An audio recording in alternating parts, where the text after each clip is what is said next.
রাজা রামমোহন রায়ের সতীদাহ বেদী এবং এইখানে রাজা রামমোহন রায়ের জন্মস্থান, তার বাড়ি, রাজা রামমোহনের বাড়িতে আমি এই মুহূর্তে এখন চলেছি।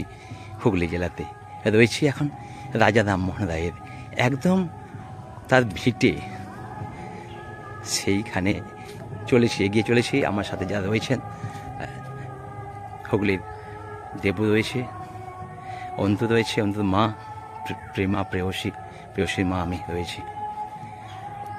এই রাজা রামমোহন রায়ের বাড়ির ধ্বংসাস্তূপ।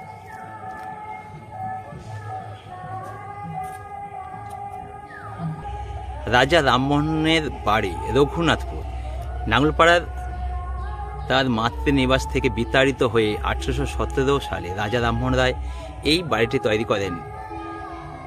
এখন ইটের খিলানযুক্ত ছাদবিহীন 4টি দেওয়াল দাঁড়িয়ে রয়েছে। রাজা রামমোহন রায়ের পত্নী উমা দেবী এখানে থাকতেন ও রাজা রামমোহন রায় মাঝে মাঝে কলকাতা থেকে এখানে আসতেন।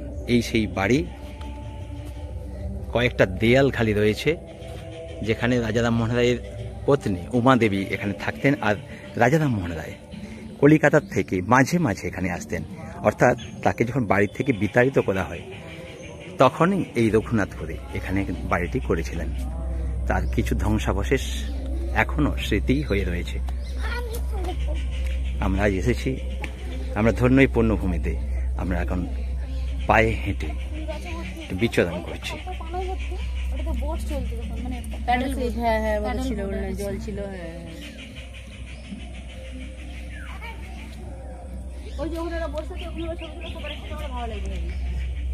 আমি ধন্য এই বাড়ির ভেতর প্রবেশ করলাম। এটা দুয়ার আর এটা একটা রুম, বুঝলেন? এটা রুম, এটা আমার গায়ে কাঁটা দিচ্ছে, বুঝলেন?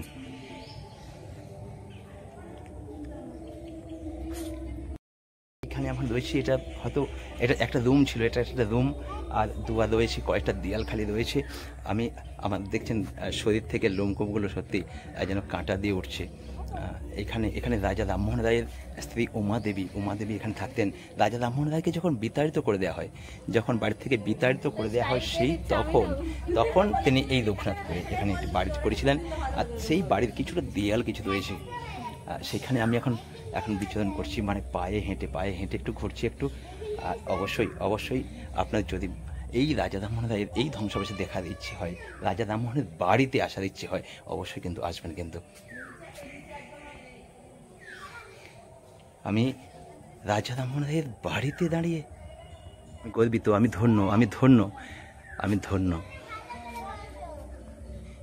রাজা রামমোহন তার বাড়িতে আমি এই মুহূর্তে এখন রয়েছি এবং চারপাশটা সুন্দরভাবে একটু দর্শন করছি। তিনি মায়েদের জন্য কি করে গেছেন, ব্রাহ্ম সমাজ কত কষ্ট সহ্য করে তিনি ব্রাহ্ম সমাজ প্রতিষ্ঠা করেছেন এবং সেই সঙ্গে সতীদাহ নির্মূল করেছিলেন। যেটা এখানে জানতে পারলাম, যখন তিনি বাইরে ছিলেন, অর্থাৎ ইংল্যান্ডে ছিলেন, তখন রাজা রামমোহনের দাদা এবং বৌদি মারা যান এবং বাড়ি আসার আগেই তাদের এইখানে তার মৃতবাসিত শেষ করা হয়, পুড়ে দেওয়া হয় দাদার সাথে বৌদিকেও।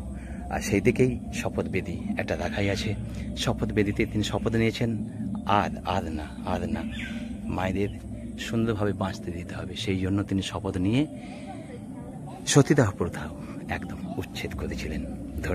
ধন্য পুরুষ, শতকোটি প্রণাম আপনার চরণে। এইখানে আমি যত দেখছি তত অবাক হয়ে যাচ্ছি, তত অবাক হয়ে চলেছে। সেই বাড়ির ভগ্নাবশেষ এখনো রয়েছে। আমি গর্বিত, আমি ধন্য। ভালো থাকুন। সবাইকে বলবো এই পুণ্যভূমিতে, হুগলি জেলার এই পুণ্যভূমিতে অবশ্যই আসবেন। ভালো থাকুন সবাই।